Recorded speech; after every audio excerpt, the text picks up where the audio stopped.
Este episodio fue creado a partir del inglés utilizando inteligencia artificial. Próximamente, en este episodio de Follow Him, ¿Quién viene y se une a él? Nada menos que el Hijo del Hombre, es decir, el Hijo del Hombre de Santidad Jesucristo. Esta es la gran reunión del concilio, podríamos decir, en Adamon Diamán, antes de la última y gran aparición final del Señor en el futuro. Esto fue sumamente motivador para los santos de los últimos días al pensar que Missouri es una tierra de promesa, y aquí es donde tendrán lugar los eventos finales de esta dispensación. Hola a todos. Bienvenidos a otro episodio de Follow Him. Mi nombre es Hank Smith. Soy su anfitrión. Estoy aquí con mi coanfitrión, John Bytheway, quien es miembro de la Iglesia de Jesucristo de los Santos de los Últimos Días. Sí, lo soy. Sé quién soy. Conozco el plan de Dios. Pude escuchar la música cuando dijiste eso. Genial. John, estoy seguro de que lo sabes, pero la sección 115 de Doctrina y Convenios. El Señor dice: porque así se llamará mi iglesia en los últimos días, la Iglesia de Jesucristo de los Santos de los Últimos Días. Me encanta, John. Hoy nos acompaña nuestro estimado y buen amigo, el Dr. Alex Baugh. Alex, bienvenido de nuevo a Follow Him. Muchas gracias. He estado esperando 4 años para volver. Nosotros hemos estado esperando 4 años por ti. Esto es maravilloso. Todos aprecian lo que haces. Es maravilloso. Bueno, te queremos mucho, Alex, siempre. De hecho, el nombre de Alex, ¿cuántas veces crees que ha salido? Solo este año, John, creo que tal vez en casi todos los episodios. Buen punto, sí. Siempre que estamos haciendo un comentario, ya sabes, si Alex lo dice, eso lo hace autoritativo. Si Alex nos lo dijo, sí. De hecho, ni siquiera necesitamos el apellido. Solo decimos Alex y todos saben. Todos saben de quién estamos hablando. Sí, para aquellos de ustedes que son nuevos este año y están pensando, he escuchado este nombre muchas veces. Sí, por fin está aquí. El hombre, el mito, la leyenda. Estamos en las secciones 115 a 120 en el lejano oeste de Missouri. Dime qué es lo primero que se te viene a la mente. Tantas cosas. Cuando vas a Far West ahora y escuchas que alguna vez fue próspero y luego lo ves ahora mismo, eso realmente te hace reflexionar mucho. Te preguntas, ¿a dónde se fue toda la gente? Una de las razones por las que me emocionaba tener a Alex hoy es porque tenemos a alguien que es un erudito de confianza y que probablemente sabe más que nadie en el planeta sobre Adamon Diamán. Estoy muy emocionado de tener a Alex aquí hoy para que tal vez nos ayude a entender un poco ese lugar. Eso es una de las cosas que más espero, pero solo sé que hoy tenemos aquí al experto en Missouri. Gracias. El verano pasado estuve en Adamon Diamán y conocí a un misionero de servicio que cuida los terrenos allí y hace un trabajo hermoso. Y me dijo que su autoridad de área les dijo, escuchen, si para las 10 de la mañana no han escuchado un nuevo rumor, empiecen uno. Así que sé que hay muchos rumores sobre ese lugar y me alegra que podamos abordar algunos de ellos. Sí, eso es genial. Cuando hablas de que nadie en el planeta, me pregunto si incluso fuera del planeta hay alguien que sepa más. Cierto, creo que si el Señor recibe una pregunta sobre Adamon Diamán, podría decir, ¿dónde está Alex? ¿Alex? Ve y pregúntale a Alex. Incluso el propio Adán podría decir, Alex, ¿qué se supone que debemos hacer aquí? Alex, ¿qué esperamos para hoy? Te tuvimos aquí hace 4 años, 4 secciones, de la 121 a la 123. Básicamente estamos recibiendo una precuela de lo que hiciste por nosotros entonces. Sí. Hoy hay 7 revelaciones que vinieron de Far West. Ya han cubierto las 2 primeras. También tenemos, como mencionaste en Adamon Diamán, en la revelación más corta en Doctrina y Convenios, pero hay mucho detrás de ella. Está la revelación de la cárcel de Liberty. Así que hay 7 de Far West. Una Adamon Diamán, 3 de la cárcel de Liberty. Este es como el periodo del norte de Missouri. Hemos estado en Missouri por mucho tiempo, en el sentido de que los primeros misioneros llegaron allí en 1831. José desciende y dedica la tierra de Sión. Tenemos una reunión de alrededor de 1,200 santos en 1833 en el condado de Jackson. Entonces, desafortunadamente, el antagonista allí en el condado de Jackson dijo, no eres bienvenido. Y se produjo lo que llamamos la expulsión forzada del condado de Jackson. La mayoría de ellos fueron al condado de Clay, que será la sede de la iglesia en el oeste de Missouri, durante unos 3 años más, básicamente. 1834, 35, 36. Pero mientras tanto, hemos contratado a algunos abogados bastante buenos para que nos ayuden. Uno de ellos es mi héroe, Alexander Donovan. Me gustaría pensar que mis padres me pusieron ese nombre por él, pero no creo que supieran quién era, sin saberlo. Sin saberlo. Sin saberlo. Por cierto, hay buenas pruebas de que José nombró a uno de sus hijos, Alexander Halils Smith, en honor a Donathan. Él nace en Far West el 2 de junio de 1838. Donovan es el hombre que logrará, a través de la legislatura, la creación del condado de Caldwell para los mormones. Para 1836, incluso los ciudadanos del condado de Clay ya estaban inquietos, diciendo, les permitimos venir, pero no queríamos que se quedaran. Donovan lo hará. Él es elegido para la legislatura estatal. Él es uno de nuestros 4 abogados que contratamos para los problemas asociados con la expulsión. Veamos si podemos conseguirles un condado. Él es bastante servicial. Al final, no funcionó. Creó 2 condados, uno llamado Davis al norte. Y también hablaremos de eso en relación con Adam Ondi Amán. Pero este condado de Caldwell era para los santos de los últimos días. Así que aquellos que vengan se quedarán allí. Pero entienden que este es un país libre. Pueden ir a donde quieran.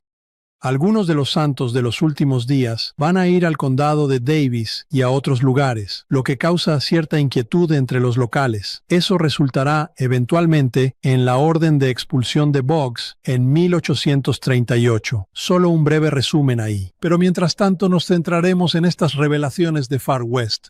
Creo, John, que tú sabes verdaderamente bien cuánto admiro, sinceramente, a Alex Buck en muchos aspectos. No solo como erudito, sino como amigo, como discípulo. Él será el primero en decir que estoy equivocado en esto. Pero, sinceramente, no sé si hay alguien más dedicado a la iglesia, al Señor, que Alex. ¿Tienes alguna información adicional sobre él, John? ¿Descubriste algo que todos debamos saber? Tenemos una biografía. Creo que lo que acabas de decir, Hank, probablemente es mejor que lo que yo podría leer. Mientras me preparaba para grabar, recuerdo claramente que le contaste a nuestra audiencia sobre una prueba personal muy significativa en tu vida y en tu familia, y cómo Alex se tomó la gran molestia de ir a verte. Eso dice mucho sobre él, verdaderamente. Varias veces, John, varias veces. Sí, pero déjame contarte sobre el Dr. Alexander Bauch, quien es profesor y exdirector del Departamento de Historia y Doctrina de la Iglesia en BYU. Ha sido miembro de la facultad a tiempo completo desde el 95, así que son 30 años. Me casé en el 95, así que pronto celebraremos nuestro 30º aniversario. Recibió su licenciatura en Utah State y la maestría y el doctorado en BYU. Se especializa, como hemos dicho, en investigar y escribir sobre el periodo de Missouri en la historia temprana de la Iglesia. Ha sido autor, editor y coeditor de 12 libros, incluyendo 3 volúmenes de la serie de documentos de los papeles de José Smith. Esos son los volúmenes 4, 5 y 6. Ha publicado más de 80 artículos en revistas históricas, ensayos y capítulos de libros. Eso es como unos cuantos cada mes. Parece que queríamos mencionar, Hank, que hay un capítulo que escribió recientemente llamado La historia y doctrina de Adán Ondi Amán. El Religious Studies Center al que nos escucharás referirnos. El RSC a veces tiene un libro nuevo llamado Escucha la voz del Señor, ensayos sobre doctrina y convenios. Y me encanta cuando esto sucede porque es investigación actual. Tenemos algunos grandes eruditos. Estoy realmente ansioso por leer eso porque, como dije antes, sobre Adán Ondi Amán, hay muy poco escrito. ¿Qué acabas de decir, Alex? Era la sección más corta en Doctrina y Convenios, esas 30 palabras. Un simple nombre, pero hay mucho más realmente detrás de eso. ¿Sí? Sí, Alex nos va a poner al tanto de eso. Nos alegra tenerte aquí. Bienvenido. John, antes de que me adentre en el manual del Ben, sígueme, tengo que decir que hay ciertas personas con las que te cruzas y eso realmente te cambia como persona. Alex es uno de esos para mí. He pasado tiempo con él en el trabajo, he pasado tiempo con él en la carretera. He estado con él en algunos de estos lugares sagrados. He escuchado su lado académico, donde sabe tanto, pero se preocupa por estas personas en la historia, incluso por aquellos que luchaban contra los santos. Para él eran personas reales, no son personajes, no lo son. Mira a estos malvados mafiosos. Ellos tienen sus propios sentimientos con los que están lidiando. Él no va a justificar su comportamiento, pero tampoco los va a tratar como si fueran personajes de una película, completamente malos. He apreciado eso. Y además, él ama a los santos. A veces pienso que Alex vive en la década de 1830. Quiero que venga y se una a nosotros aquí en 2025. Pero, Alex, ¿cuándo te interesaste por primera vez en la historia de los santos de los últimos días? Específicamente en Missouri. Bueno, esa es una gran pregunta. Estaba en la Universidad Estatal de Utah. Estaba muy involucrado en el programa del instituto. Quería ser maestro de seminario, lo cual se hizo realidad. Estaba en un grupo musical llamado Sounds of Zion. Mi esposa Susan era la acompañante, así que ahí fue donde nos conocimos. Vaya, nuestro director, el hermano Bradley, nos llevó a Rumania y Bulgaria como parte de un grupo de gira que representaba a la iglesia de una manera indirecta. Pero de regreso, el hermano Bradley, quien enseñaba historia de la iglesia Sud, paramos en todos los sitios desde Nueva York hasta Missouri. Y el último lugar donde paramos, íbamos en un autobús, fue el sitio del templo justo ahí en Independence. Hay una placa o un marcador allí. Es un marcador histórico colocado allí por la ciudad de Independence. En realidad no nosotros. Lo han movido desde entonces, pero todavía está allí. Creo que en otro lugar, si recuerdo bien, hace un par de meses. Pero decía que el 3 de abril de 1831, José Smith y otras 8 personas dedicaron este lugar para el templo en Sion, donde esta iglesia cree que el Salvador vendrá en los últimos días. Vaya, eso me impactó. Había oído hablar de Sion, hablábamos de ello, pero estar en ese lugar y pensar que la Sion de los últimos días estará aquí algún día es algo verdaderamente profundo. Vendrá el Salvador. Cuando Sion sea establecida, esta gran ciudad milenaria será parte de las escenas finales de los tiempos. Eso fue lo que realmente me marcó profundamente. Tomé todos los cursos de historia de la iglesia que pude con Ken Godfrey, el hermano Bradley y otros. Terminé especializándome en familia y desarrollo humano, pero, para resumir la historia, en mis primeras semanas en el seminario de Beaumont, recibí una carta diciendo que iban a abrir un programa de maestría en historia en BYU e invitaban a algunos maestros de seminario a postularse. Básicamente pude ingresar al programa, obtuve una maestría y luego continué con un doctorado. Pero fue esa experiencia justo allí, en el sitio del templo, donde ocurrió algo realmente especial. Desde entonces, sentí que necesitaba hacer algo para sacar a la luz lo que ocurrió allí, para que podamos comprender mejor lo que sucederá en el futuro. Es maravilloso, es maravilloso. Para mí personalmente, mi relación contigo ha sido nada menos que transformadora, algo hermoso, realmente hermoso. Vamos a empezar. Tengo el manual de Ben, sígueme frente a mí. El título de esta semana, el título de la lección es «Su sacrificio será más sagrado para mí que su ganancia». Y así es como comienza. Los santos eran optimistas sobre su nuevo lugar de reunión en Far West, Missouri. La ciudad crecía rápidamente y la tierra parecía ser abundante. Cerca estaba Adam on the Aman, un lugar de gran importancia espiritual en el pasado y en el futuro. Fue difícil para los santos no pensar en lo que habían perdido. Además de ser expulsados de Independencia, el lugar central de Sion, los santos tuvieron que huir de Kirtland, dejando su templo. Y esta vez no eran enemigos fuera de la iglesia, causaban problemas. Muchos miembros prominentes se habían vuelto contra José Smith, incluyendo 4 del quórum de los 12 apóstoles. En lugar de enfocarse en perdido, los fieles siguieron edificando Sion. Esta vez, en Far West, hicieron planes para un nuevo templo. Se llamaron a 4 nuevos apóstoles. Entendieron que la obra de Dios no es no caer, sino levantarse. Tendrás que hacer sacrificios. Esos sacrificios son sagrados para Dios, incluso más sagrados que tu ganancia. Eso es la sección 117, una forma hermosa de empezar. Alex, ¿queremos intervenir? Es abril de 1838. Probablemente esa sea una de las introducciones más destacadas para estas secciones. Creo que es la más larga de todo el manual para tratar de preparar el escenario para esto. José había experimentado apostasía. La iglesia tuvo una tremenda apostasía en Kirtland. Era momento de seguir adelante, y afortunadamente había un lugar al que podía ir, y ese era con los santos en Far West, y se fue con Sidney Rigdon el 12 de enero de 1838. recibió la revelación. No está canonizada, pero está en los papeles de José Smith. Dice, vete de aquí, vete ahora mismo en pleno y crudo invierno. Él y su familia llegan a Far West el 14 de marzo. Es un viaje de 2 meses en pleno invierno, pero llega y afortunadamente tienen un lugar para él. No entraré en todos esos detalles, pero se va a hospedar un tiempo con una familia llamada George M. Hinkle. Pero los santos en Missouri están tan felices como pueden estar verdaderamente contentos porque, bueno, José ha venido aquí, a este lugar.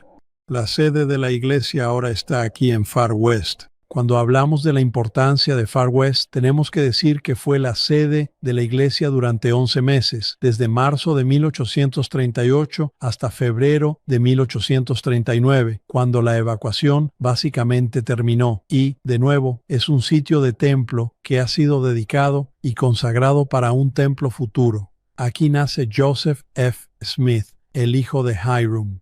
Para ese entonces, Hyrum está en prisión y no puede presenciar el nacimiento.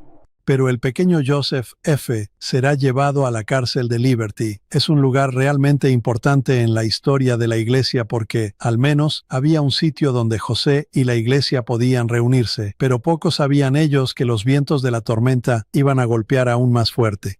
Desafortunadamente, hay quienes van a causar algunos problemas. Como se dijo en la introducción, vamos a perder a algunos de los apóstoles clave, pero bueno, los que los reemplazan toman la antorcha, son hombres firmes, muy firmes. Ya mencionaste el hecho de que José Smith llega allí y quieren tener una pequeña discusión sobre algunos capítulos de Isaías. ¿Quién no quiere? Pero es una pequeña sesión de preguntas y respuestas que nos ayuda a entender algunos pasajes muy importantes de Isaías. Y luego David Patton recibirá una revelación porque él quiere recibir una revelación personal. Y desafortunadamente, él va a fallecer durante el periodo de Missouri en unos meses, a causa de las heridas de la batalla del río Crooked. Pero la sección 115 es monumental. Esto se da, como pueden ver, el 26 de abril. Así que José ha estado allí un poco más de un mes. Vaya, esto realmente me conmueve. La revelación comienza con José y el Señor explicándole a José y a la iglesia, aquí está mi liderazgo. Necesito hacer una nota sobre el cambio. Si se fijan aquí, están Joseph Smith Jr., Sidney Rigdon y Hyrum Smith. Unos meses antes, en noviembre de 1837, Frederick J. Williams cayó supongo que se podría decir que simplemente no fue sostenido. Él había tenido algunos problemas personales. Hyrum ahora está en la primera presidencia y, como saben, permanecerá en esa presidencia hasta su martirio allí. Él es el reemplazo de Frederick J. Lo grandioso de Frederick J. es que regresa. Hay que darle crédito por eso. También es un versículo interesante porque dice que Sidney Rigdon y Hyrum Smith y los consejeros que serán nombrados más adelante. Y creo que la mayoría de los santos de los últimos días probablemente no saben que que la primera presidencia en ese momento consistía no solo de José, Sidney y Hyrum, sino que también de 2 consejeros adicionales. No eran nada más y nada menos que el propio padre, el respetado Joseph Smith padre, y también su estimado tío, John Smith, quienes estaban presentes en ese momento tan significativo. La primera presidencia y sus consejeros no solo eran primer y segundo consejero, sino consejeros adicionales en la primera presidencia. Así que les voy a hacer a ustedes una pequeña prueba aquí mismo, Hank y John. ¿Pueden recordar alguna otra presidencia, primera presidencia, en la que hubiera consejeros adicionales? Sí, lo recuerdo claramente. Fue el presidente Spencer W. Kimball quien tuvo un consejero adicional, ¿o me equivoco? Eso es correcto. ¿Recuerdas quién fue? Y fue el presidente Hinckley. Así es. Fue el presidente Kimball, el presidente Tanner y el presidente Romney. El presidente Tanner lamentablemente falleció y entonces el presidente Hinckley fue llamado como segundo consejero de la primera presidencia. Ese es el caso más reciente. Curiosamente, David O. McKay tuvo 3 consejeros adicionales. Joseph Fielding Smith, Thorpe B. Isaacson y Alvin R. Dyer. Cuando esa presidencia se disolvió por la muerte del presidente McKay, esos consejeros obviamente regresaron a sus otros quórumes, y luego creo que Joseph Fielding Smith se convirtió en presidente de la iglesia. Solo como nota al margen, ¿tienes que ser miembro de los 12 para ser consejero en la primera presidencia? Y la respuesta es no. Tanto Thorpe B. Isaacson y Alvin R. Dyer no. Un ejemplo, Dyer era miembro del asistente del quórum de los 12. Thorpe B. Isaacson estaba en el obispado presidente, creo. Es inusual, pero podría pasar. Creo que José sentó el precedente, llamó a John Smith y al padre de José, Joseph Smith Sr. Solo quería aclarar que la primera presidencia no siempre está compuesta por 3, un sumo sacerdote singular, como se describe en la sección 107, pero de todos modos, la revelación está dirigida a ellos, a esta presidencia. Luego dice, y también a mi siervo Edward Partridge y a sus consejeros. Bueno, todos saben que Edward Partridge es el obispo en Sion. Su primer consejero en ese momento es Isaacson Morley, y su consejero anterior fue un hombre llamado John World, pero él ya fue relevado de ese cargo y ahora es un hombre llamado Titus Billings, y algunos de nuestros santos de los últimos días tal vez estén familiarizados con su nombre. Él está dirigiéndose a este obispado presidente, no debería decir obispado presidente, él estaba dirigiendo esto al obispado de Missouri, luego menciona a los sumos consejeros. Estos habrían sido los 12 consejeros que formaban parte del sumo consejo en Missouri. No voy a mencionar sus nombres, pero en fin, es una introducción básicamente al liderazgo de las iglesias que existían en ese momento. Olvidé mencionar que Brigham Young en un momento tuvo 6 consejeros adicionales. Vamos a buscar eso. Eso fue en sus últimos años, comenzando en 1873.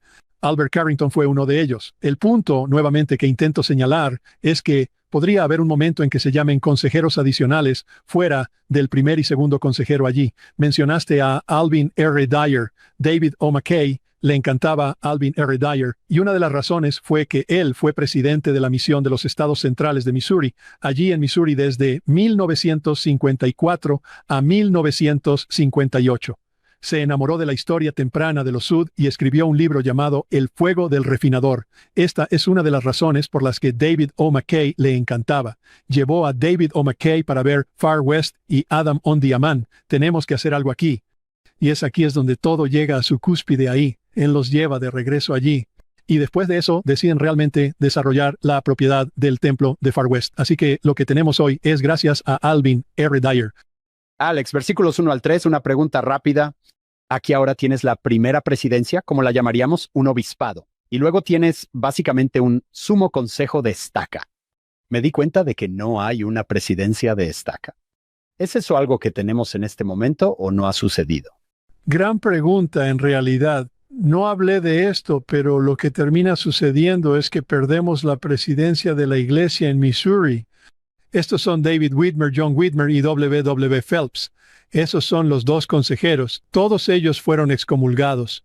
Phelps está de regreso. Obtenemos, de nuevo, otra revelación para él que no está canonizada, pero él va a volver. Sin embargo, por eso, Thomas B. Marsh, del Quórum de los 12, David Patton, y creo que podemos incluir a Brigham Young, los 3 miembros de mayor antigüedad del Quórum de los 12, son llamados presidentes pro tem o pro tempore. Probablemente podríamos incluirlos en ese grupo, pero no se les menciona específicamente como la presidencia porque son apóstoles, pero han asumido un rol adicional como una especie de presidencia de estaca temporal. Ellos están lidiando con muchas complicaciones durante este tiempo. Hay muchísimos cambios en el liderazgo de la iglesia a medida que entramos en este periodo. Es complicado, pero todo se resuelve. Sí, todo sale bien. Sigamos adelante. ¿Qué sigue? Bueno, en la última parte del versículo 3, el Señor nos da una pequeña introducción diciendo, les voy a decir el nombre de la iglesia, y así lo hace. Luego dice con más énfasis, porque así se llamará mi iglesia en los últimos días, la iglesia de Jesucristo de los santos de los últimos días. Nuestros oyentes, espectadores y quienes nos siguen el nombre de la iglesia, Cuando se organizó el 6 de abril de 1830, la Iglesia de Cristo. Ahora bien, ese es un nombre apropiado en todo el sentido de la palabra, pero hay otro grupo allá afuera llamado los Campbellitas, que son conocidos como los discípulos de Cristo. Eso está causando cierta confusión, especialmente en Ohio. Curiosamente, el 3 de mayo de 1834, en la publicación Evening and the Morning Star, se anuncia que el nombre de la iglesia será ahora la Iglesia de los Santos de los Últimos Días. Ese es el segundo nombre de la iglesia. No estamos seguros de por qué el cambio, pero se puede ver lo que está ocurriendo aquí.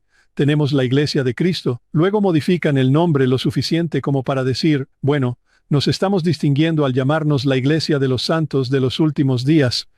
Pero ahora el Señor dice, ya es hora de que usen mi nombre. De nuevo, supongo que podrías decir la referencia completa a Jesucristo, porque en verdad así se llamará mi iglesia, la iglesia. El la es un artículo definido. Me encanta eso. No una iglesia de Jesucristo o simplemente la iglesia de Jesucristo de los santos de los últimos días.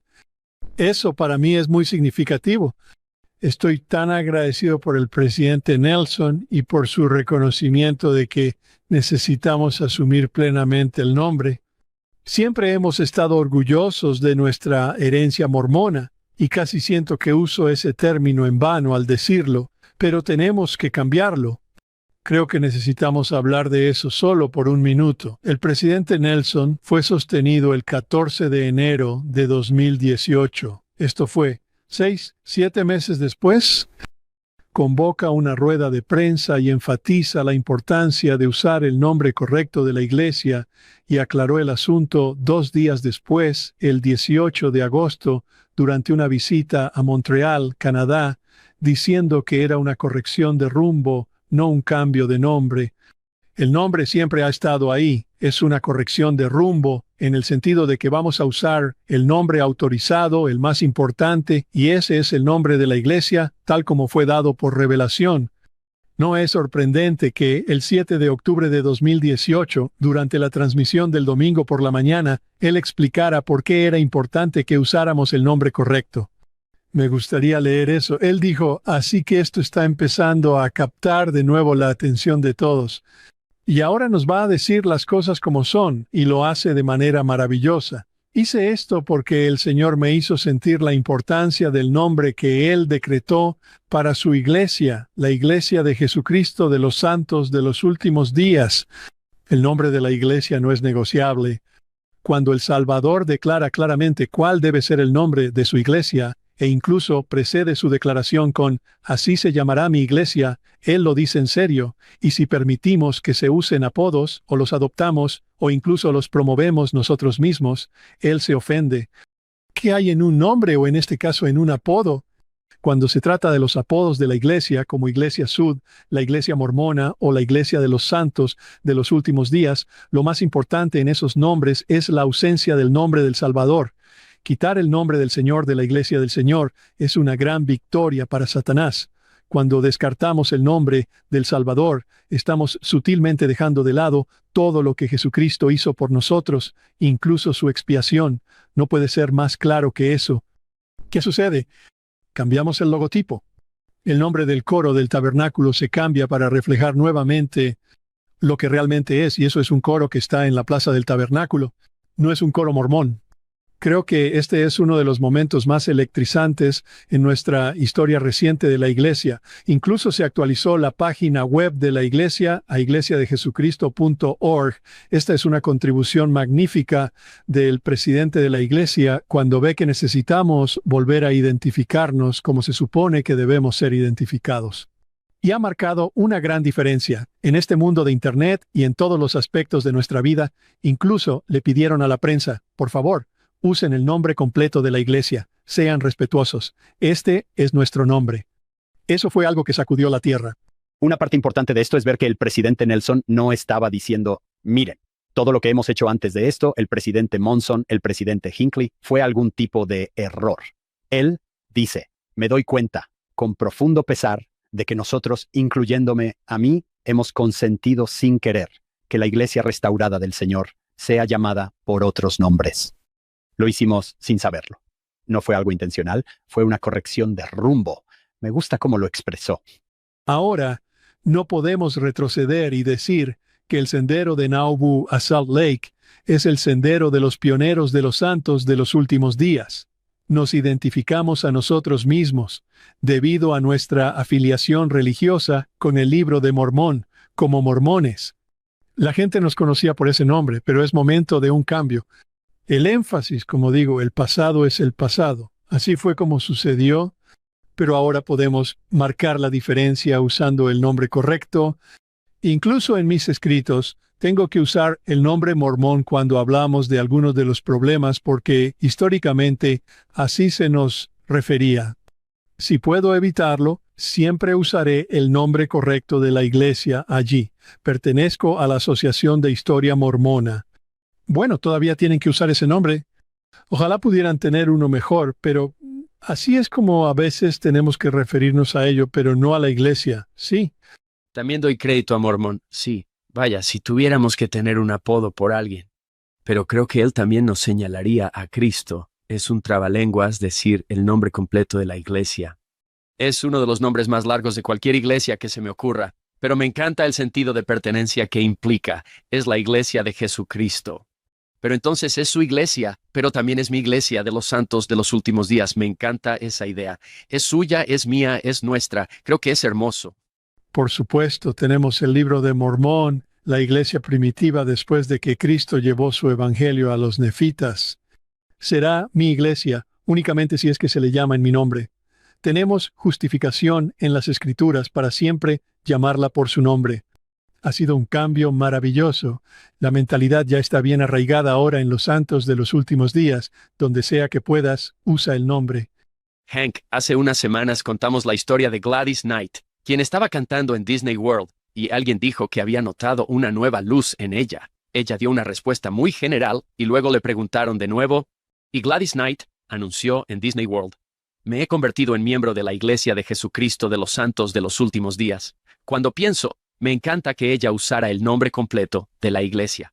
No habría sido lo mismo si ella hubiera dicho, me he hecho mormona. Soy miembro de la Iglesia de Jesucristo de los Santos de los Últimos Días.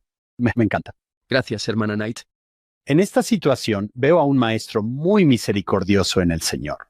6 de abril de 1830. A esta llamaremos Iglesia de Cristo. Puedo verlo, eso es bueno. 1834. Bueno, también es nuestra iglesia. La llamaremos la Iglesia de los Santos de los Últimos Días. Y si es mío y tuyo, la Iglesia de Jesucristo de los Santos de los Últimos Días. Entonces puedo verlo, dejar pasar el tiempo y ver cómo nos vamos dejando llevar por los apodos. Luego vuelve en sí. Ya sabes, es una iglesia verdadera y viva, así que me gusta verlo decir, muy bien, ya hemos avanzado bastante. Volvamos a ese nombre que te di. No sé, lo veo. Muy misericordiosos durante todo este proceso, pero también tienen responsabilidad. Sí, eso fue muy profundo. El Señor nos deja crecer en las cosas. A veces toma un poco más de tiempo del que probablemente Él quisiera, pero su iglesia es guiada por profetas vivientes y haremos los cambios necesarios cuando sea el momento adecuado. El momento era el correcto. La razón por la que es el momento correcto es realmente por el siguiente versículo. Mira a los santos que luchan en Missouri. Mira los versículos 5 y 6. Quizás, John, podrías leer eso. Me encantaría leer versículo 5. De cierto os digo a todos, levantaos y brillad, para que vuestra luz sea un estandarte a las naciones, a fin de que el recogimiento en la tierra de Sión y sus estacas sea para defensa y para refugio contra la tempestad y contra la ira, cuando sea derramada sin mezcla sobre toda la tierra. La gran declaración, esta iglesia va a levantarse y resplandecer. Nacimos en una época en la que la iglesia es muy visible. Es muy respetada. Claro, tenemos nuestros antagonistas, pero francamente no hemos visto nada todavía. Lo mejor está por venir, las dificultades también, pero esta iglesia se levantará y brillará. Tengo una declaración aquí de Harold B. Lee. Este pueblo debe aumentar en belleza ante el mundo. Debe poseer hermosura interior que pueda ser observada por la humanidad, reflejo santidad, cualidades inherentes santidad. Las fronteras Sión, donde justos puros corazón puedan habitar, deben comenzar ahora a ser ampliadas. Las estacas de Sión deben ser fortalecidas. Todo esto para que Sión pueda levantarse y brillar al volverse cada vez más diligente en llevar a cabo el plan de salvación en todo el mundo. Los misioneros, los templos, estamos en los mapas en muchos lugares. Aún queda mucho por venir. Está resplandeciendo, pero la luz brillante se hará más brillante hasta que venga el Salvador. Todo santo de los últimos días debería tener optimismo hacia dónde se dirige esta iglesia. Es una obra maravillosa y un prodigio. Solo crecerá en fuerza, poder e influencia. En el versículo 7, el Señor dice que Far West es un lugar bastante sagrado. Probablemente la razón por la que es un lugar sagrado es porque vamos a construir un templo aquí. Él anuncia la necesidad de que se reúnan, se unan y comiencen a sentar las bases de la iglesia y edificar la iglesia en Far West. Ahora, esto es una declaración de que se construirá un templo aquí. Como cualquiera que haya estado en Missouri sabe, hay un sitio de templo allí que se puede visitar, que fue dedicado como un lugar para un templo, pero nunca se construyó. Pero creo que podría haber otra razón por la que Far West es un lugar sagrado. Hay un hombre llamado Reed Peck, un muy fiel de los primeros santos de los últimos días. Él es parte de la rama de Colesville.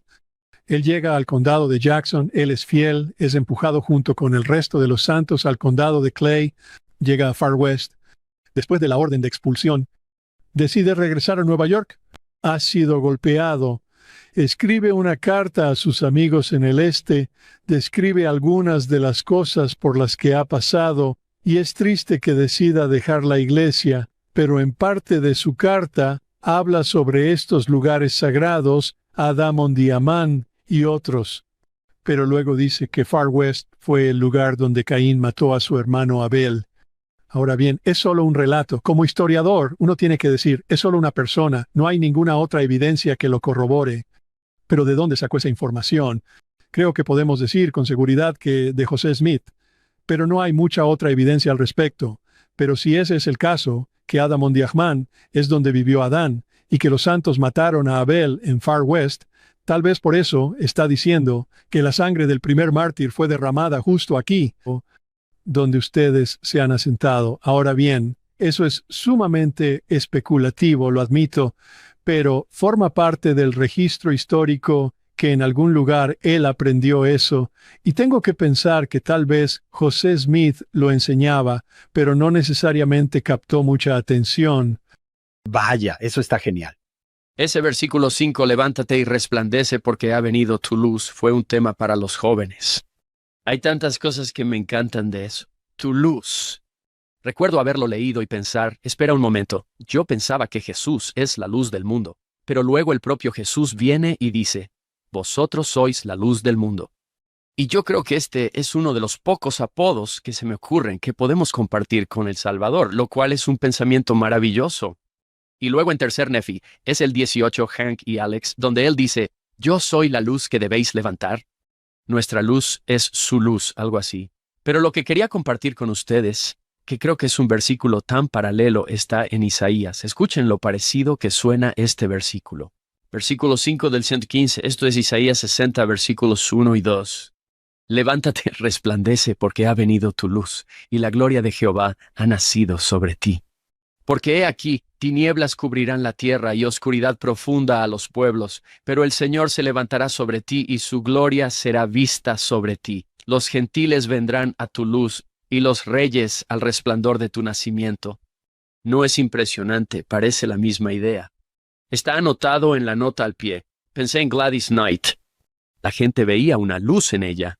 Y mira lo que dice el versículo 2. Su gloria es vista sobre ti. Oye, ¿qué es eso? ¿Qué te pasó, hermana Knight?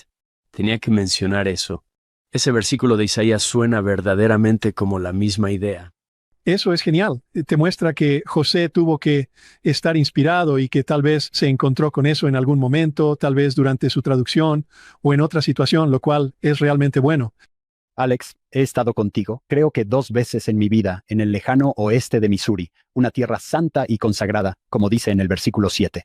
Será llamada la más santa, porque el suelo sobre el que estás parado es sagrado. Allí tienes este sitio del templo, un hermoso monumento conmemorativo. ¿Cómo te sientes al respecto? Creo que a nuestros oyentes les interesaría saberlo. Cuando caminas por lugares como este, ¿qué pasa por tu mente? Como dijo John antes, esta era una ciudad enorme. Y ahora vas allí y solo hay campos. Sí, Far West se convirtió en un gran lugar de reunión, pero como sabes, fue de corta duración. Lo que siempre me viene a la mente es la decepción que debió haber cuando había tanto optimismo. Aquí está José Smith. Aquí es donde podríamos quedarnos en Missouri y edificar el reino. Luego, en menos de un año, los enemigos vinieron contra nosotros. Creo que los santos de los últimos días estaban muy decepcionados de que Sion no se estableciera en el condado de Jackson, ni temporalmente en Clay o en Far West. Puedo imaginarme su decepción, y desafortunadamente muchos santos de los últimos días se rindieron. Algunos santos de los últimos días, pero los que se mantuvieron firmes con él, con José Smith, con la iglesia, ellos seguirán adelante y construirán esa hermosa ciudad con un templo en la colina en Nauvoo. Dejaron Missouri atrás y siguieron adelante. Admiro a esos santos de los últimos días que intentaron con todo su corazón edificar Sion, establecer algo en Missouri. No sucedió, pero continuaron siendo fieles. Pienso en aquellos que sufrieron tanto en términos de privaciones, dificultades y persecución. Les cuento, una vez estaba sentado en el sitio del templo y llegó un autobús con un montón de adolescentes en uno de esos recorridos. Ellos venían y bajaron del autobús. Finalmente, un adolescente dice, «Vaya, aquí no hay nada, vámonos ya. Ya vámonos a Nauvoo, tenemos que llegar a Nauvoo». Y yo me quedé sentado pensando, «Oh, si tan solo supiéramos la historia de estas personas». Es un lugar sagrado donde los santos de los últimos días vivieron tratando de hacer lo que había sido mandado. Calculamos más de 200 personas murieron en el corto periodo que estuvieron en el condado de Caldwell, en el área de Far West. Claro, las muertes más trágicas ocurrieron en Hans Mill, pero es lo que me viene a la mente al ver este lugar. Para ellos este lugar era sagrado y esperaban el lugar donde vivir sus vidas en paz, pero tenían que seguir adelante. Sí, ahora solo quedan las 4 piedras angulares allí. Y la iglesia tiene un monumento con algunas de las secciones, algunos de esos versículos que estamos estudiando hoy, y un baño climatizado que la iglesia construyó ahí. Mi grupo quería quedarse en el baño, porque puede hacer bastante calor allí. Me intriga el nombre del lugar, Far West, y es solo un recordatorio. Bueno, para ellos eso estaba bastante al oeste, ¿verdad? Eso era como la frontera. Me encantaría saber cuál es el futuro de ese lugar. Es una pregunta que me hicieron allí y probablemente no di una respuesta tan buena como la que tú nos puedes dar ahora. ¿Qué va a pasar con ese lugar? Bueno, de nuevo, no andamos por ahí dedicando sitios para templos sin que haya algo allí. ¿Me explico? Nuevamente, hay un futuro glorioso para Missouri. Todos sabemos que la iglesia es muy fuerte en Missouri. Tenemos un templo al final de la calle en Kansas City, pero es casi Liberty. Estamos construyendo un templo en Springfield, Missouri. Tenemos un templo en St. Louis. Estamos estableciendo Sion de una manera diferente en Missouri. Como digo, maravillosos santos de los últimos días. La iglesia es muy respetada allí y tiene una presencia muy fuerte. Tendremos que esperar y ver. Probablemente tendremos que verlo desde la cámara del mundo de los espíritus, pero el Señor tiene su plan para los santos en Missouri, para esos lugares sagrados en Sion. Dejaremos que Él cumpla sus propósitos a su manera y en su propio tiempo. Dime, en cuanto al tiempo, ¿cuánto tiempo estuvo abandonado el sitio del Templo de Independencia hasta que comenzaron el de Far West? Fue dedicado el 3 de agosto de 1831. Para este momento es, ¿qué? 1838, así que habían pasado 7 años. Mucho tiempo, sitios para templos donde no hemos construido templos. Hay un par de ellos seguidos ahí. Los ciudadanos del condado de Clay se pusieron ansiosos porque seguíamos llegando.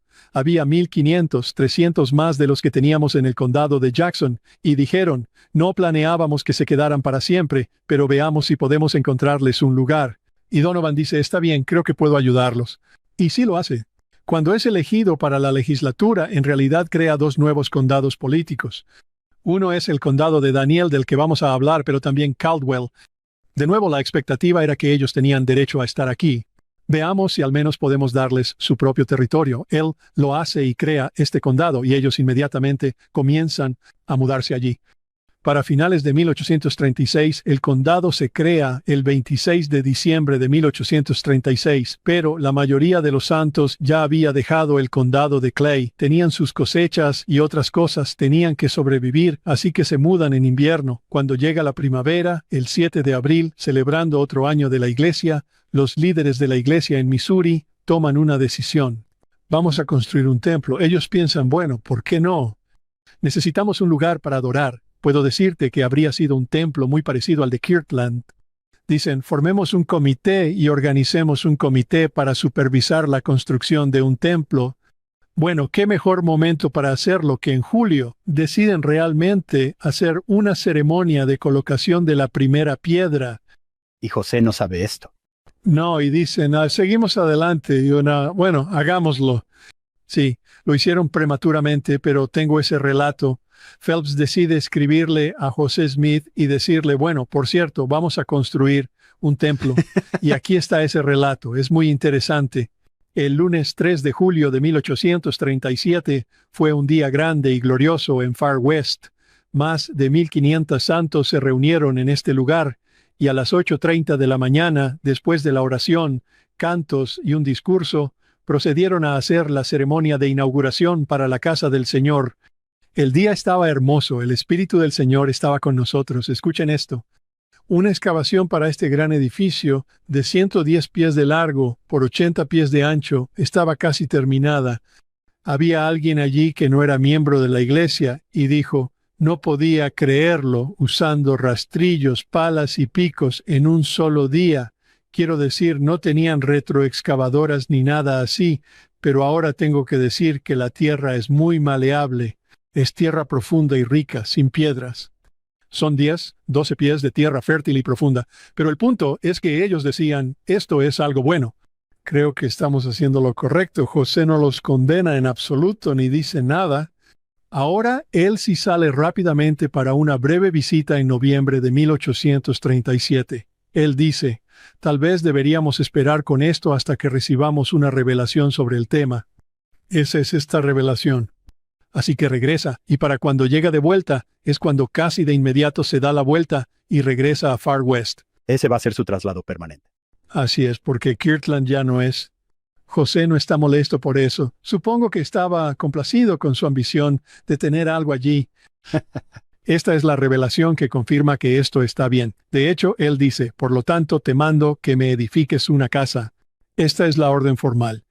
Así que dice, tenemos el esquema general del edificio. Necesitamos algo de tiempo, pero propongo que el próximo 4 de julio tengamos un inicio formal de la construcción. Ahora, desafortunadamente, vamos a tener los problemas que encontraremos en el norte de Missouri. Y luego dice, pero trabajen diligentemente y veamos si podemos terminar eso. No se endeuden como lo hicimos en Kirtland, pero les mostraré un modelo sobre este templo.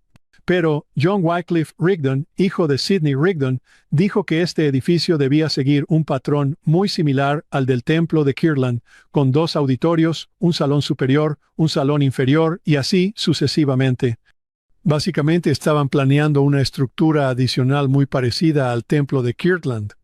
Eso probablemente les dio una verdadera esperanza, pero lo interesante son estos últimos versículos, y esto es lo que va a causar problemas. A José se le dice, y a la iglesia esto es el versículo 17. Y de nuevo, de cierto os digo, es mi voluntad que la ciudad de Far West sea edificada rápidamente mediante la congregación de mis santos. Y luego mira el versículo 18, y también que se designen otros lugares para estacas en las regiones circundantes, como se le manifestará a mi siervo José de vez en cuando. José está pensando a lo grande aquí. Far West será el lugar central para la congregación, pero habrá otros lugares. Ahora bien, eso se relaciona realmente con la siguiente sección, que es la revelación sobre Adán y los días de la creación. Me alegra mucho que hayas respondido esa pregunta. Bueno, ¿vamos a regresar o hicimos algo mal? Y entonces el Señor está diciendo, bueno, vamos a edificar Sión en otro lugar. Pero me gusta la forma en que respondiste eso. Mira, no dedicas un sitio para un templo y luego lo desdices, supongo. Solo tengo curiosidad por el futuro de ese lugar porque no hay nada allí.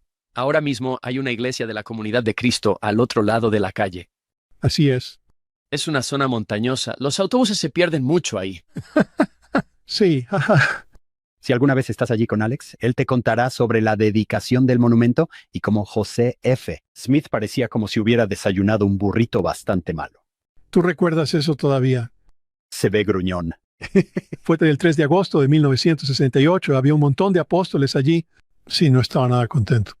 ¿Puedes decirnos, Alex, en su apogeo, cuál era la población de Far West de miembros de la iglesia en su punto máximo allí? Es difícil de determinar, y en parte porque solo estuvimos allí un corto tiempo, relativamente. Empiezan a llegar a finales del 36, crean el condado, pero luego somos expulsados. Mis estimaciones son que probablemente se reunieron entre 5,000 y 6,000 santos de los últimos días en el norte de Missouri. ¿Cómo llego a esa cifra? Desafortunadamente, están justo en medio de un periodo de censo. No hay censo durante este periodo de tiempo. Pero una cosa en la que me baso es en lo que llamo los defensores mormones. Cuando los santos de los últimos días se enfrentan a estos, los habitantes de Missouri vienen contra ellos. Tenemos alrededor de 1,000 defensores mormones, de 900 a 1,000 en Far West y un par de cientos en Adamond-Diamond. El hogar mormón promedio es de unas 5 personas por cada hombre adulto. Si multiplicas 1,000 por 5, tienes 5,000, más los santos que están en Adamond-Diamond, probablemente entre 5, tal vez 6, quizá en el punto más alto incluso unos 7,000. Ahora, eso se correlaciona con que cuando vamos a Quincy hay unos 5,000 mormones en el condado de Adams. Cuando se realiza la encuesta en 1839-40, vamos a aumentar. Quincy crece en unas 5,000 personas. Bueno, la mayoría de esos son santos de los últimos días. En el extremo bajo, 5,000, quizá en el extremo alto, 6 o 7,000, pero no son 15,000 ni 12,000. Ahora, esto es todo el condado. Esto es Hans Mill. Esto es el molino de caballos de Gaiman. Esto es por todas partes. Pero Adamond-Diamond suma un poco más a eso. Hoy en día no parece mucho, pero en este entonces, de 4 a 5,000 en un área general, esa es mucha gente. La sección 116 es la sección más corta de Doctrina y Convenios, como hemos mencionado. Para entender esto, tenemos que darnos cuenta de que José está ahora en Far West. El liderazgo de la iglesia está en Far West. Es hora de marcharse de Kirtland. José es alentador. Cualquiera que no haya seguido a algunos de esos apóstatas en Kirtland, ahora vengan, ya tenemos un lugar establecido, vengan a Missouri. Bueno, tenemos un problema y es que muchos de estos santos que vienen de Ohio son pobres. Al crear el condado de Daniel y el condado de Caldwell ya había sido inspeccionado por el gobierno. Como ya había sido inspeccionado, tenías que tener el dinero por adelantado para comprar tierras, así que era $1, con 25 centavos por acre. En el condado de Daniel, el gobierno no había realizado una inspección del condado de Daniel. Cualquiera podría ir al condado de Daniel y reclamar hasta 160 acres. No tienes que pagar nada hasta que se haya realizado la encuesta. Por eso José emprende una expedición en mayo. Él va a subir allí y ver qué pasa y ver cuáles son las posibilidades. Y tenemos a un santo de los últimos días, rebelde, cuyo nombre la mayoría de la gente ha oído, y ese es Lyman White. Él va a ser un apóstol, pero tuvo la idea, yo voy a ir allí. Me gusta este lugar. De hecho, compra un derecho de preferencia, lo que significa que alguien ya había reclamado la propiedad, pero piensa, si yo garantizo que se la compraré, obtendré la propiedad. Ese era un hombre que se llama Adam Black. No entraré en detalles, pero Adam Black va a ser uno de los principales antagonistas allí. Lyman White está en el condado de Daniel. Él se muda allí en febrero de 1838, así que es el primer santo de los últimos días. Pero si los santos de los últimos días vienen de Kirtland, José va a decir, bueno, oye, si no tienes dinero, ve directamente al condado de Daniel. Allí puedes establecerte, puedes mejorar tu granja. Puedes construir estructuras, presentar una reclamación de preferencia y cuando llegue el momento, pagar. Eso era favorable para muchos, sin medios para comprar propiedad en el condado de Caldwell. El problema es que algunas personas allí ya se han establecido. De hecho, esa es una de las razones por las que hubo una división entre Daniel y Caldwell, porque Donovan sentía que necesitaba crear 2 condados, uno exclusivamente para los mormones. porque había otros allí que no querían estar vinculados al condado de los santos de los últimos días. Hay algunas personas allí que no querían ser parte de eso. Él creó 2 condados para asegurarse de que el proyecto de ley se aprobara, pero eso no significa que sea un país libre. Puedes ir a donde quieras. Lyman White fue uno de los primeros en ir allí y establecer esta pequeña casa. Y él operaba un ferry en el Río Grande. ¿Qué hace José? Bueno, los santos van a venir desde el este y desde Kirtland. Necesitamos explorar si hay tierras aquí arriba que podamos considerar como posibilidad para ocupar. Así que el 19 de mayo, él se dirige hacia allá con pequeño grupo. Aquí es donde se entera de este lugar sagrado llamado Adam Ondi Aman. Para ayudarnos a entender Adam Ondi Aman, tenemos que comprender cómo surgió realmente este entendimiento de un lugar donde vivió Adán. Eso comienza en 1831. José Smith está haciendo una revisión de la Biblia que llamamos la traducción de José, y de eso has hablado muchas veces en tu podcast. Moisés 5 y 6 en la Perla de Gran Precio corresponden con Génesis 4 y hablan de Adán y Eva y su posteridad en el mundo solitario y desolado, lo cual seguramente ocurrió en Adam Ondi Aman después de que fueron expulsados del jardín de Edén. Ellos fueron a Adam Ondi Aman. Creo que es importante mencionar que Brigham Young, Northern Hyde y algunos otros mencionaron que el condado de Jackson era el lugar donde estaba el jardín de Edén. Y después de su expulsión, Adam Ondi Aman es donde vivieron. Moisés 7, por ejemplo, es un registro de Enoc y su pueblo y la creación de la ciudad de Enoc. ¿Estaba la ciudad de Enoc cerca de Adam Ondi Aman? Bueno, no lo sabemos, pero sí sabemos, basándonos en esta revelación, que este es el lugar al que Adán y Eva fueron después de la expulsión del jardín de Edén. Bueno, en 1835, José Smith le pidió a W. Phelps, por favor, quiero que regreses a Kirtland. Necesitamos que imprimas Doctrina y Convenios en el condado de Jackson y en Independence, porque fue The Evening and the Morning Star intentando publicar el libro de mandamientos. Necesitamos que vuelvas aquí para tu experiencia en impresión. Phelps se lleva a su hijo Waterman. ¿No te encanta ese nombre, Waterman? Adivina con quién vive. Pues bien, nadie menos que José y Emma en aquella casa que ahora ha sido reconstruida en 1835. Allí habría vivido con José Smith. Él está sentado allí desde hace un par de meses, y ahí mismo estaba José Smith y Oliver Cowdery. Escriben lo que hoy es la sección 107 de Doctrina y Convenios sobre el sacerdocio y el gobierno de la Iglesia. ¿Qué se menciona allí?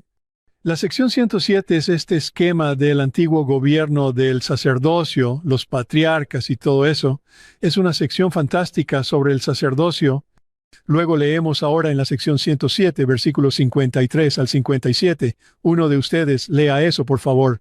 107, comenzando en el versículo 53. 3 años antes de la muerte de Adán, él llamó a Set, Enos, Cainán, Mahalalel, Jared, Enoc y Matusalén, quienes eran todos sumos sacerdotes, junto con el resto de su posteridad que era justa, al valle de Adán Ondi Aman, y allí les otorgó su última bendición. Y el Señor se les apareció, y ellos se levantaron y bendijeron a Adán, y lo llamaron Miguel, el príncipe, el arcángel. Y el Señor consoló a Adán y le dijo: Te he puesto para que seas la cabeza. De ti saldrá una multitud de naciones y tú serás príncipe sobre ellas para siempre. Y Adán se levantó en medio de la congregación, y a pesar de estar encorvado por la edad, lleno del Espíritu Santo, predijo todo lo que le sucedería a su posteridad hasta la última generación. Todas estas cosas fueron escritas en el libro de Enoc y serán testificadas a su debido tiempo. ¿Se lo pueden imaginar? No existe un manuscrito para esta revelación. El único documento que tenemos es el impreso real. ¿Se imaginan a Phelps llegando a casa cada noche desde la imprenta, hablando con José y diciendo: esto es increíble, ¿qué es esto de Adán Ondi Aman? Esto es fantástico. Está tan fascinado por eso que crea un poema y lo publica en el periódico. El Mensajero y Defensor, como se llamaba en ese entonces, publica este poema y es fantástico. El mundo fue una vez un lugar de jardín, con todas sus glorias comunes, y los hombres vivían una raza santa y adoraban a Jesús cara a cara en Adán Ondi Aman. Ese es el himno número 49 en nuestro himnario. Espero que todavía esté allí en el nuevo. Él está enamorado de eso, y está tan enamorado que probablemente tuvo que pedirle permiso a Emma para ponerlo en su himnario de 1835 a 36. Pero lo pone ahí y hace solo un par de cambios menores. Bueno, ¿qué pasa el 19 de mayo? José Smith de 1838, él va allí, está con George W. Robinson, que guarda su libro de escrituras. ¿Y qué dice él? El Señor le reveló que el lugar que ahora se llama, bueno, ¿cómo es que dice exactamente? Leamos esa sección. Hank, es realmente corta. Casi podrías memorizarla. ¿Correcto? Eso tiene sentido, Alex. Esto ya se había mencionado antes, en la 107. Cuando ves la sección corta, piensas, ¿dónde está el contexto? Está allá atrás. Sección 116, versículo 1. El único versículo, Spring Hill. Es llamado por el Señor Adán Ondi Amán, porque, dijo él, es el lugar donde Adán vendrá a visitar a su pueblo, o donde el anciano de días se sentará, como lo dijo Daniel el profeta. Bien, esto entusiasma a la gente, y la entrada está escrita por George W. Robinson. Solo puedo imaginar que, cuando José regresó y les mencionó a las personas, encontramos el lugar donde aprendimos en la sección, era la sección 3 de la edición de 1835, pero nuestra sección 107, que sabemos dónde vivió Adán.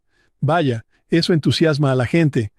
Hay dos razones por las que la gente va o quieren ir allí. Es donde vivió Adán, y la tierra es temporalmente nuestra sin pagar. Bastante motivador. Él menciona al anciano de días. Ahora mismo vamos a regresar a tu Antiguo Testamento.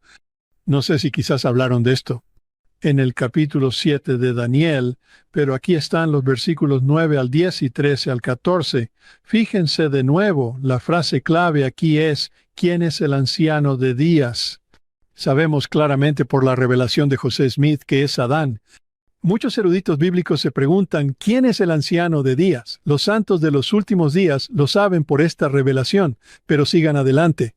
Daniel 7:9. Yo contemplé hasta que fueron puestos tronos, y se sentó un anciano de días, cuyo vestido era blanco como la nieve y el pelo de su cabeza como lana limpia. Su trono era como llama de fuego, y sus ruedas fuego ardiente. Un arroyo de fuego brotó y salió de delante de él. Miles de millares le servían, y 10,000 veces 10,000 estaban delante de él. Se fijó el juicio y se abrieron los libros. Juan, ¿quieres llevarte a los otros dos? 13 y 14. Miraba yo en la visión de la noche, y he aquí con las nubes del cielo venía uno como un hijo de hombre, que vino hasta el anciano de días, y le hicieron acercarse delante de él, y le fue dado dominio y gloria y un reino, para que todos los pueblos, naciones y lenguas le sirvieran. Su dominio es dominio eterno que nunca pasará, y su reino uno que no será destruido. Al leer eso, entendemos quién era el anciano de días. Era Adán, quien viene y se une a él, nada menos que el Hijo del Hombre, es decir, el Hijo del Hombre de santidad, Jesucristo. Esta es la gran reunión del concilio, podríamos decir, en Adam Ondi Amán, antes de la última y gran aparición final del Señor en el futuro. Esto fue sumamente motivador para los santos de los últimos días, al pensar que Missouri es una tierra de promesa, y que aquí tendrán lugar los eventos finales de esta dispensación. El Elder McConkie ha escrito mucho sobre esto en su libro, El Mesías Milenario. Incluso dice, ¿cuánto es 10,000 por 10,000? Son 100 millones. Quizás esto sea figurativo, pero es mucha gente. Cuando les digo a mis estudiantes que va a haber mucha gente, me preguntan, bueno, ¿de verdad serán 100 millones? Yo les digo, bueno, sería un poco difícil que encajaren, pero tienen que recordar quiénes van a estar allí. Bueno, mortales, personas del mundo de los espíritus y seres resucitados. Los seres resucitados quizás pueden flotar, así que no lo sé. Asientos en el balcón. Sí, es descriptivo, pero al mismo tiempo creo que no tenemos idea de cómo se desarrollará esto, aparte del hecho de que será un gran concilio en el que las llaves finales serán entregadas de nuevo a Adán, quien las entregará al Hijo del Hombre mismo como parte de esa gran escena final de conclusión de la historia de esta tierra. Ojalá supiéramos sobre cómo iba a suceder eso, pero entusiasmó a los santos de los últimos días, y creo podemos entender que era muy importante para ellos. Esta era su esperanza y expectativa. Próximamente en la segunda parte. Les quedaban 16 millas por recorrer antes de llegar a Far West y eran la última compañía en salir de Kirtland. Fueron detenidos en el camino por varios antagonistas que los molestaron un poco e intentaron desanimarlos. Fue realmente aterrador para ellos, pero llegaron a Hans Mill.